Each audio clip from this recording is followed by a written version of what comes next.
Добрый день, Владыка. Очередная наша встреча. Вопросов накопилось очень много. Давайте постараемся хотя бы частично ответить на них. И начнем наш разговор, наверное, вот с такого вопроса. Многие люди, приняв святое крещение, нерегулярно посещают храм. Бывает там либо под какое-то событие, либо когда случилось какое-то несчастье. Может ли такой человек считать себя христианином, задает вопрос телезритель. Вот, наверное, не самое важное, считать или не считать христианином. Самое страшное, что человек такой несчастнее даже неверующего, потому что он крестился, приступил к Богу живому, как говорит апостол Павел, и пренебрегает им. И его более тяжкие муки ожидают, чем людей, не знающих Бога. Поэтому нужно уже, если христианин покрестился, человек покрестился, то стараться соблюдать те обещания, которые он давал Богу, таинство крещения. Вот такой вопрос. Терпение есть способность ограждать свой внутренний мир от влияния окружающей человека среды. Святой Ефрем Сирин в одном из своих произведений говорит: «Тот, кто оскорбляет, виновен, но не менее виновен тот, кто малодушествует и уязвляется оскорблением». Как же поступать, когда тебя оскорбляют? В первую очередь нужно просить всемогущего Бога, который засвидетельствовал, что без меня не можете ничего делать. То есть нужна божественная помощь нам во всех наших делах. И тем более в таком важном деле, как терпение. В Евангелии есть такие слова Христа, что только претерпевший до конца спасется. Вот. Терпение каждому из нас необходимо, но чтобы иметь его, нужно, конечно, и человеческие усилия, старания, нужно изучать приемы, как вот не выйти из себя, как не предаться малодушию. Но в первую очередь, конечно, нужна божественная помощь. Она приходит тогда, когда человек просит. Просите, говорит Господь, и получите. Вот тогда, когда божественная помощь приходит, тогда человек способен переносить самые лютые страдания и не чувствуя даже боли. Вот такой вопрос. Несмотря на совершенные греховные проступки и даже преступления, человек всегда имеет возможность для исправления и покаяния. Ибо Господь сказал: «Я пришел призвать не праведников, но грешников к покаянию». Как человеку воспользоваться правильной возможностью покаяния? Нужно идти сразу на исповедь, потому что в таинстве исповеди Христос принимает покаяние человека, священник только служитель, свидетель и от Бога властью данной, от имени Бога прощает человека, согрешившего. Это самое первое, что нужно делать. Ну и, конечно, нужно оплакивать свой грех, то есть сокрушаться и стараться загладить добрыми делами, противоположными, тем грехам, которые совершил человек. Вот в церковном обиходе есть понятие «трудник». А кто это такой? Задает вопрос телезритель. Ну, есть такая фраза крылатая в монастыре, что послушники трудятся, монахи трудятся и молятся, схимники только молятся. Вот трудник – это тот, который основное время своей жизни в монастыре проводит в трудах. На молитве он уделяет минимальное время, потому что тоже это наука из наук, наука и искусство из искусств. Так просто даже человек, пожелав молиться, не сможет правильно.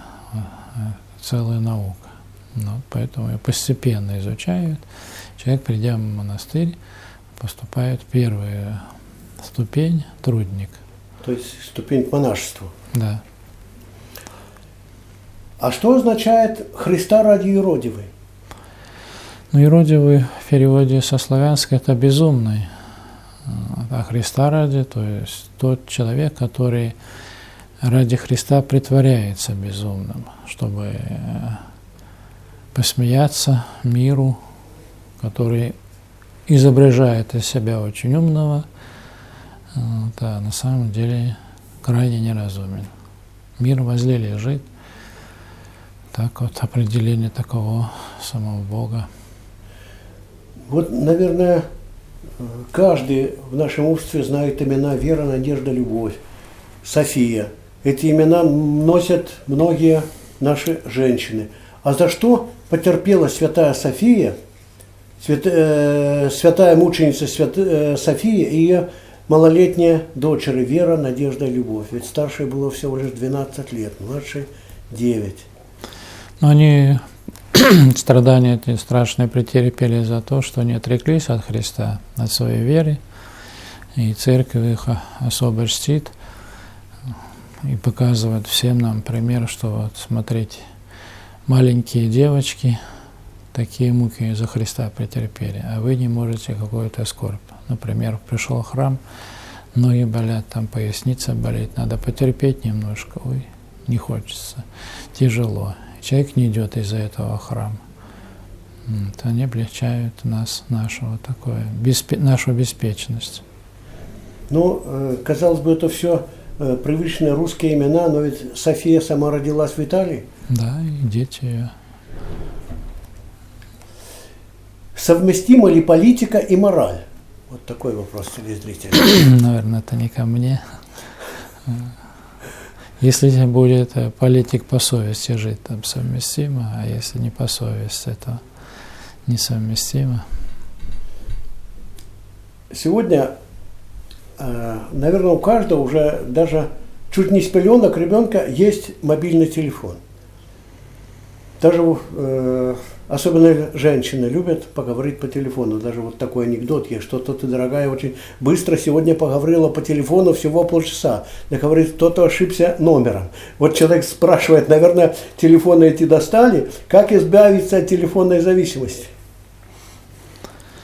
Ну, в первую очередь, конечно, нужно осознавать, что кроме пользы телефон еще очень вредит здоровью человека. Да, особенно мобильные. Да, особенно мобильные. Но потом христианин должен знать, что за каждое слово, особенно пустое, праздное слово, он будет отвечать перед самим Богом. Вот это должно его сдерживать. И телефоном пользоваться, и другими благами цивилизации нужно очень осмотрительно, чтобы не навредить и не себе и не погубить свою бессмертную душу. Ну и, конечно, просить Господа, если человек чувствует, что он уже попал в зависимость, просить Господа, чтобы избавиться от этой зависимости, идти на исповедь, каяться в своем грехе, в своей страсти, просить помощи Божией. Ну и, конечно, употреблять и с своей стороны усилия. Кто-то там телефон может и разбить, и выбросить. Ну, по-разному люди. То есть, если человек осознает опасность, то он же какие-то шаги предпринимает. А если он считает, все нормально, если я онкологией заболею, то ничего страшного. Если умру, тоже ничего страшного. Ну, как тогда бороться? А ведь действительно зависимость. Кажется, другой раз телефон забыл дома, и кажется, что вот тебе уже со всего света звонят в этот момент. Вопрос вот такой. Можно ли инвалиду поступить в семинарию духовную? Ну, у нас есть отделение заочное обучение, называется отделение богословско-педагогическое. Вот, там разные, и, по-моему, даже есть инвалиды обучаются. Ну, кто приходит, конечно, плохо ходит. Ну, а так дистанционное обучение, конечно, нет пока в семинарии. Что можно было где-то на квартире сидеть и заниматься обучением. Вот похоже, что человек с болью задает вопрос. Женщина много лет назад оставила ребенка в роддоме. Как вымолить этот грех? Ну, у нас церковь учит, что нет греха непрещаемого, кроме нераскаянного. Почему за самоубийц молиться нельзя? Потому что они совершили это преступление и уже покаяться не могут, а что ушли за черту этой жизни. Но здесь, конечно, нужно в первую очередь сокрушаться, нужно идти на исповедь, чтобы через исповедь, то есть кровью Христовой, смыть этот грех, страшный грех. Вот, конечно, и нужно стараться добрые дела делать, помогать детям, может быть, тем, кто находится вот в интернате, тот, кто лишен родительской ласки. То есть любовь и покаяние, они придумывают такие средства, но кроме самой исповеди должны быть добрые дела, которые бы заглаждали этот грех, потому что действительно это грех тяжелый. А вот могла бы ли, к примеру, эта женщина, если бы она того пожелала, выступить где-то перед мамами, которые в роддоме покидают деток? Да, вот это один из пунктов Это добрых то дел. доброе дело было. Да, чтобы ошибки ее не повторяли матери. Может тоже человек, конечно, от возраста, от здоровья, усыновить ребенка, если там специальная, конечно, процедура. Но, то есть, кроме исповеди, должны быть еще и добрые дела, соразмерно этому греху. Вот такой вопрос. Предаю ли я человека, когда его осуждают за то, чего он не делал, а я при этом молчу? Конечно, это вопрос сложный в силу Безусловно. того, что ведь с кем еще беседуешь? Можно ведь нарваться и на грубости, и кажется, и даже богохульство, когда, вот, допустим, веру защищает человек свою. Тут надо уже в зависимости, с кем беседуешь. Или помолиться за того, кто клевещет, потому что клевета – это страшный грех, за это Господь тяжело наказывает.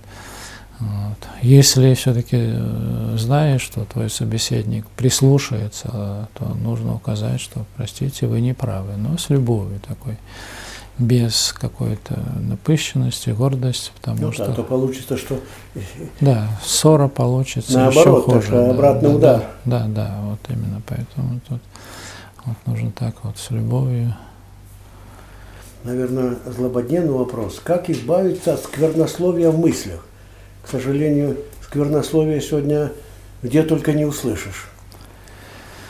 Ну, это, конечно, может быть, наверное, по разным причинам. Одна из причин, что человек допускал на деле сквернословие в словах, и поэтому, как возмездие, вот, враг имеет доступ к нему, чтобы у него эти мысли произносить, эту мерзость, осквернять душу. Может быть, по злобе вражьей возникать. Даже есть понятие такое хульные мысли. Это вот к разряду хульных мыслей относится это сквернословие. Попускается оно иногда Богом за гордость, поэтому надо в этом грехе каяться. Вот. Ну и просить у Господа на исповеди. Конечно же, исповедоваться нужно, но очень важно здесь помнить, чтобы не предаваться особого внимания, не обращать этого. Говорить внутренне, не мое это, не соглашаюсь, мне это не нужно. То есть враг старается нас всеять, как семена свои, то мерзость, мы так должны сказать и просить Господа о помощи, призывать Его. Тогда враг отходит крестное знамение, святыня, крещенского, да, исповедь, причащение, все это способствует тому, чтобы отогнать темную силу, которая вот вбрасывает эти вот сорняки в нашу душу. Водитель задает вопрос. А грех ли нарушать правила дорожного движения? Ну, хотелось бы напомнить, что грех – это беззаконие, преступление перед законом. Ну и ведь правила дорожного движения тоже такая есть крылатая фраза, что написаны они кровью. То есть вот нарушает тот или иной человек, допустим, крутой поворот написано, а человек, не обращая ни внимания, не снижая скорости, несется, его на обочину выносят, и смерть наступает. Ну вот, и сами судите, грех это или не грех. Конечно, это беда. Нарушение за собой влечет скорби. Маленькие, большие страдания. Ведь может потерпеть не только сам, но и другой участник движения. Да, это может человеку, эгоисту, как говорится, не трогает, а вот когда сам пострадает, то может как-то затронуть и задуматься над этим.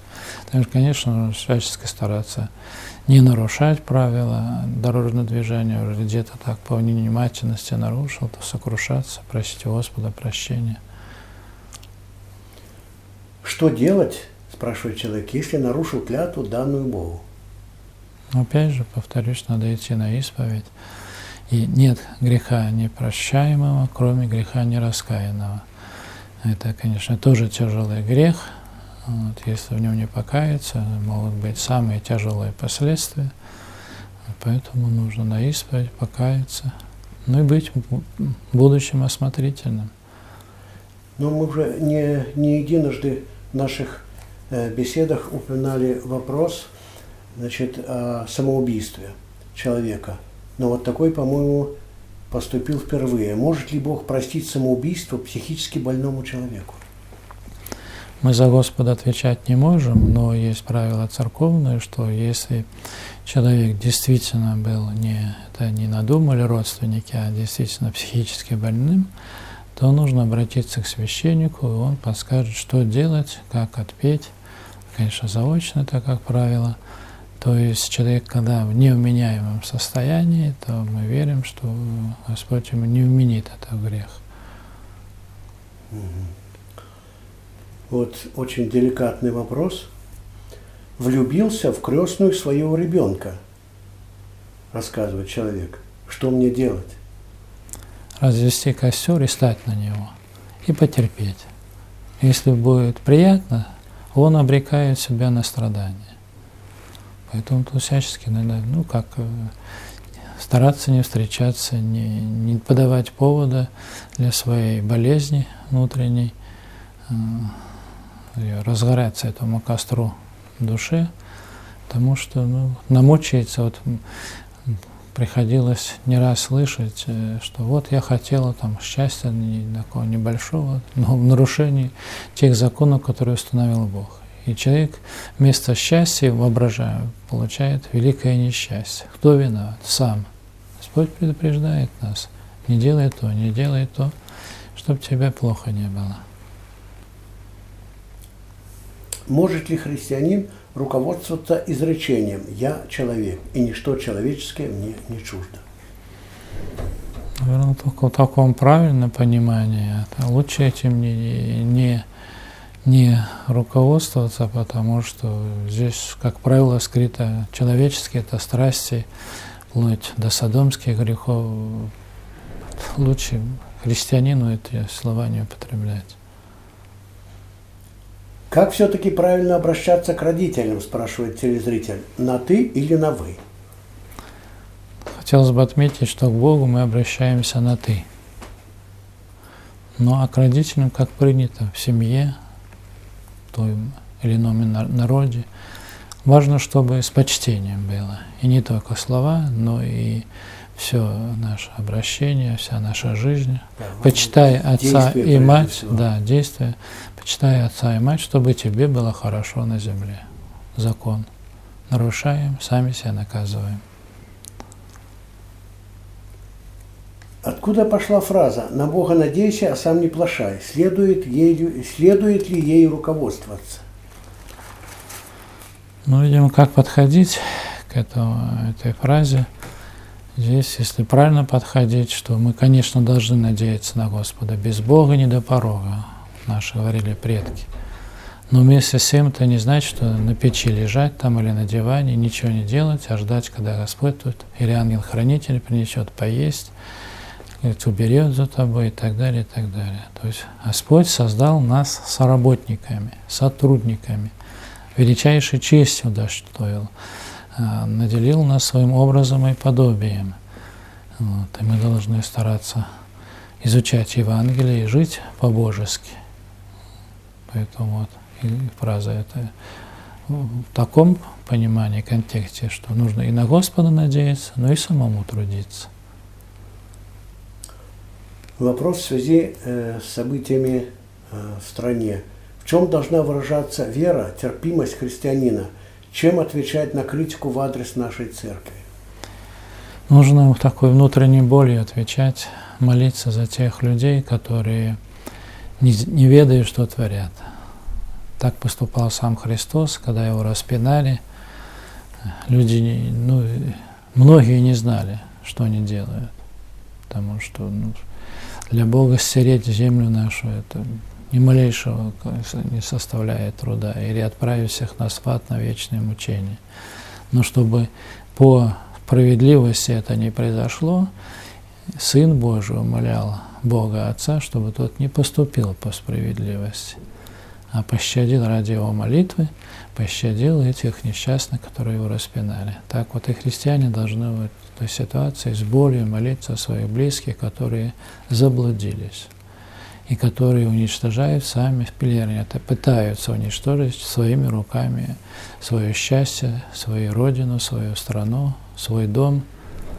Это люди заблудились, и надо за них молиться в первую очередь, потому что они, как правило, не слышат своей такой надменности, гордости, все знайства. Ни себя, ни других. Да, считают, вот, как человек больной, там, выпивший или много спиртного или наркотики принял, он в эйфории находится. Когда мы сами прощаем обидчика, всегда ли прощает его Бог? Часто хочется простить человека, и не получается. Молишься, смиряешься, но в душе не прощаешь. Что делать? Нужно помнить, что Господь поставил прямую зависимость. Наше счастье, наше спасение от прощения или непрощения. В молитве «Отче наш», прости нам грехи, как и мы прощаем должникам нашим. Вот. Если мы не прощаем, то и Господь нас не простит. И Евангелие об этом тоже прямо говорится. Поэтому тут все нужно испробовать средства, чтобы добиться, чтобы в душе было прощение к ближнему. Потому что мы иначе не получим прощения своих ошибок. Ну и, конечно, просить Господа. Советуют подвижники, поклончики, земные, поясные моли, перед иконами ложить и просить за того, на кого чувствуете обиду, злобу какую-то, кто оклеветал, как-то нам досадил. Как правильно понимать заповедь о любви к врагам? Тут в первую очередь это подразумевается такое личное отношение, то есть чтобы внутри не было злобы, потому что злоба, она как ржавчина разъедает нашу душу. И это в первую очередь нужно, и как конкретные советы дает сам Господь через Священное Писание, что если враг твой голоден, голодный, накорми его, хочет пить, напои, без одежды одень, дай ему одежду.